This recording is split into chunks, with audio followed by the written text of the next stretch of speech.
It was October the 11th, 2018, and it was about 1 o'clock in the afternoon, and I'll remember that day forever.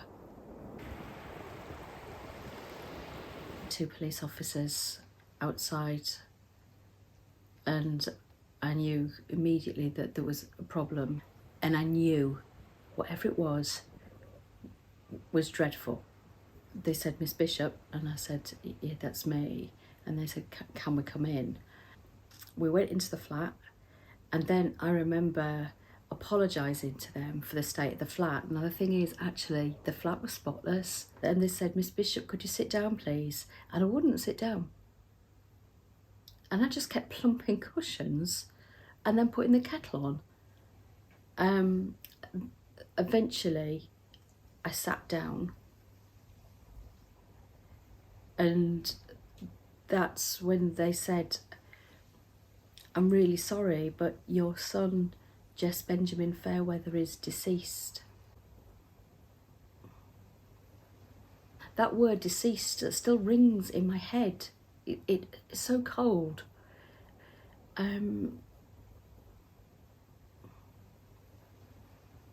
I fell to the floor. And I screamed. It was really primal. I had no control of myself.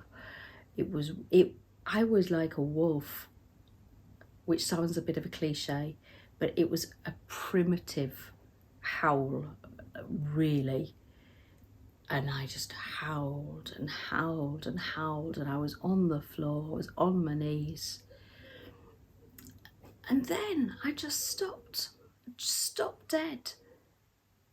And then I said,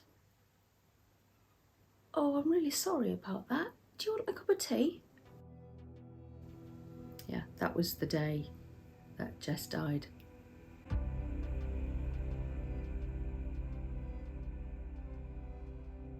I do keep rewinding. I rewind and rewind and rewind. There's something really significant. It was about 6 months before he died. Well, we snuggled in together, and he did say to me, "I know how I'm going to die. And I'm saying that to you so that it's not a shock when it happens." And I remember that, because I remember not knowing what to do with that information. I didn't know what to do with that piece of information. All I remember is it felt like my heart skipped a beat. And I froze, and I didn't know what to do or say. And I was holding on to him. And I said, "What can I do for you, son?" And he just said, "Nothing, just be there." And what I find really hard is I didn't tell a soul about what he said, and I wish I had. The following day, I asked him whether we could talk, and he said, "No, I'm feeling all right today. I'm really sorry about yesterday." And then that was it. The moment had been lost. And I thought, in that moment, when he shared that really important piece of information, why did I not continue that conversation? Why didn't I ask him more questions? I was frightened. I wish I'd done something. If he could see me now and I could see him, I would look into his eyes and I would just tell him that I love him so much. And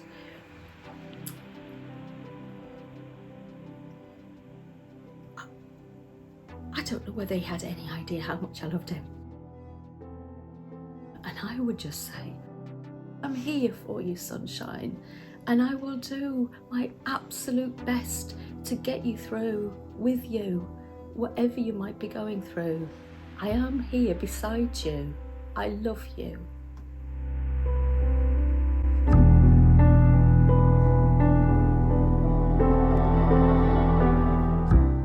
I accept and respect his decision, and that might be controversial. I feel, what can I do? But Jess took an action and I can't bring him back. And I'm choosing to accept his decision, because if I didn't accept his decision, I believe my life would be a living hell for the rest of my life. And I don't want that for myself. And I certainly don't think that he would want that for me either. So I've promised him that I'm going to do my absolute best to live a really, really good life, because I'm doing it for me and I'm doing it for him. Hello, Jess. It's your mum. By doing what I'm doing, it's keeping his name alive. Oh, I'm so sorry. I'm sorry that you're in so much pain, and well, I'm sorry that I didn't know. I knew things were a bit of a struggle, but not this.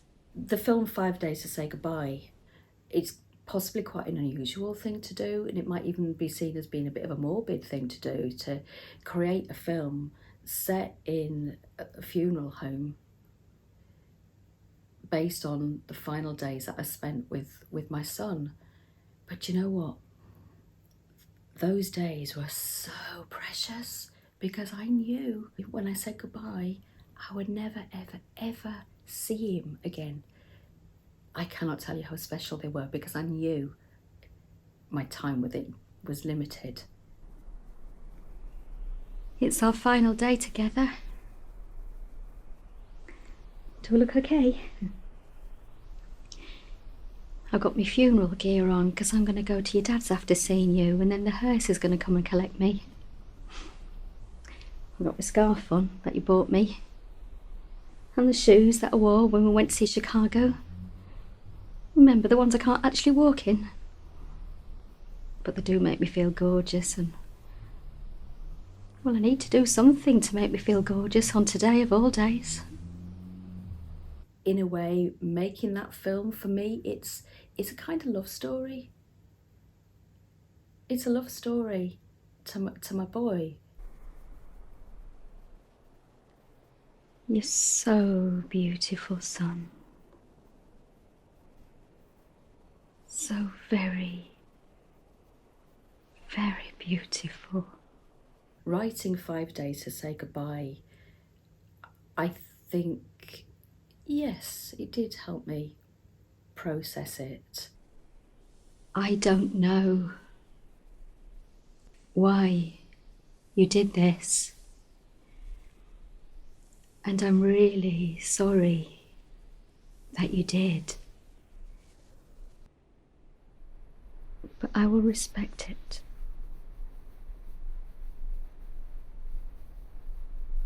I will accept it. Just as I accepted all of your decisions, even when I thought you were wrong. Because what else could I do?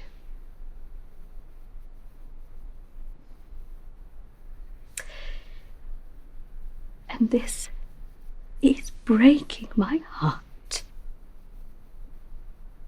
Through this process, I guess, of grief and finding my creativity again and finding joy again, things have come into my life that I'd either forgotten about, or new things came into my life. I started dancing again. I'd not had a ballet lesson for years and years and years and years and years.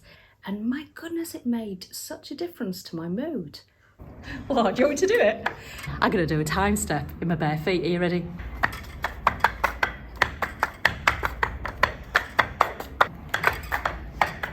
This place in particular, this is Marlene's School of Dance in Cromer, but like being back in here, it's reminding me that I think this place saved me when Jess first died, because I loved dancing when I was a little girl, and I feel really indebted to this place in particular, because it was really, well, it still is tough.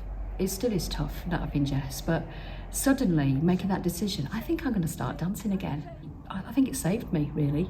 And the right and the bum, shake the bum. I'm physically able to let go of my stress, but also I think I hold my emotions in my body, and sometimes I find when I'm dancing and if I'm doing a particular move, I might suddenly start crying, and I think it's because I'm releasing that emotion, but it gives me joy. Shake the bum, shake the bum, bum, bum, bum, bum. I love rehearsal rooms because for me, this is where magic happens. It's when you create something. At that time, I had no idea that I was going to make another piece. I think the show Finding Magic helped me to process my grief even more. I had a dream. It was a really vivid dream. I remember waking up feeling all panicky and shaky. At the dinner table, the following day, I decided to tell Simon and Sam about it. Simon, well, is my children's dad. Oh, we split up years ago, but we're really good friends. And Sam, well, he's my eldest boy, and he's in the RAF. What genuinely happened is I had a nightmare. It was a horrible nightmare. And the nightmare was that I was trying to bring Jess back to life. I remember not being altogether sure whether or not to tell them because, well, they think I'm a little bit kooky and they never take anything that I say seriously. But I was a fairy and I did have a magic wand, which does sound a little bit weird. They looked at me suspiciously. I dreamt I was a fairy. And then Simon said, I think you've got the makings of a new show. Come back! Come back! Come back! But he wouldn't come back.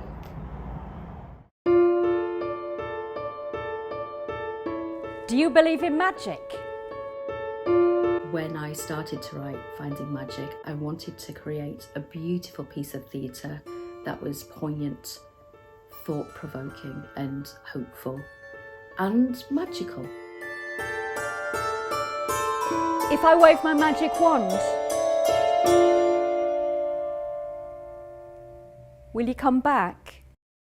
The starting point might be a death, but it's about life and it's about hope, ultimately. I think we all want to believe in magic. Well, why else would we create the Tooth Fairy or Santa Claus or, well, even the Easter Bunny?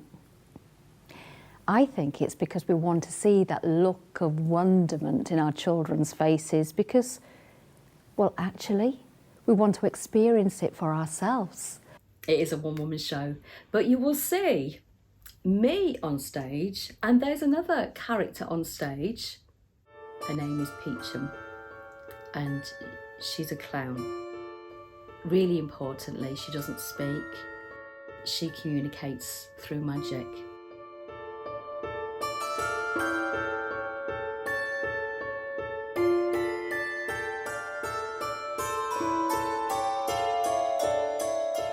Jess would love Peachum. He would absolutely adore her.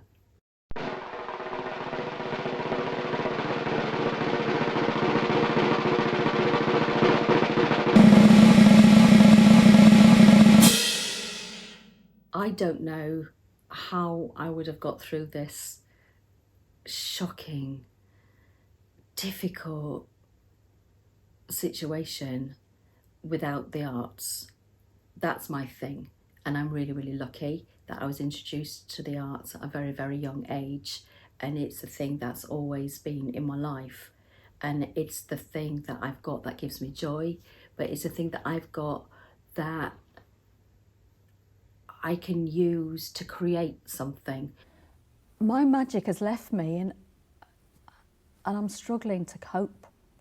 Which also means that by creating something, I'm processing my thoughts and feelings, which in itself is therapeutic. I'm angry with myself because I couldn't save you. And I'm angry with my partner because Because he listens to Radio 3 and rearranges his chakras and does crosswords. And I'm angry with the health professionals because they tell me how I'm feeling and they offer me platitudes and give me advice. Apparently, I'm not grieving in the most conventional of ways. I've questioned whether I have a mental health problem or whether I'm grieving. My conclusion is it doesn't matter. I'm dealing with difficult emotions and I'm feeling very, very, very fragile. So to me, the label doesn't matter. If you're suffering, you're suffering. Come back. Because I'm at the bottom of a big black hole and I can't get out. Since Jess died, my hope is by presenting my experience or my thoughts and feelings to an audience through the arts, that actually they may watch and be able to relate to my performance, to my story, to the magic or something. And I truly, truly believe that the arts can be transformative. Welcome to my razzle dazzle area. We all need a bit of razzle dazzle in our lives, don't we? The last show that me and Jess saw together in London was Chicago. We used to sing Razzle Dazzle, but he was my Razzle Dazzle. That's the thing that we both share. And I just want to spread that Razzle Dazzle. Give 'em the old razzle dazzle, razzle dazzle. Give 'em an act with lots of class in it, and the reaction will be passionate. Give 'em the old hocus pocus, bead and feather 'em. How can they see with sequins in their eyes?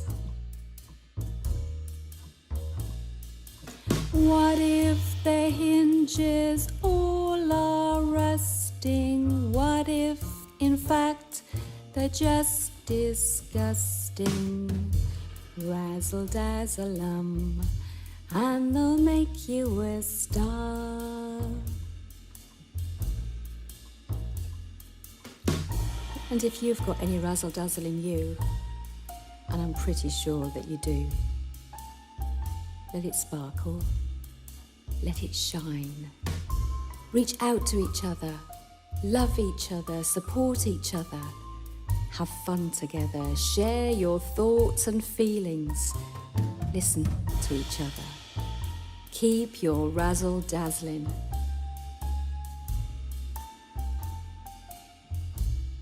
Jess, it was a privilege to be your mom for almost 21 years. And you'll always be my son.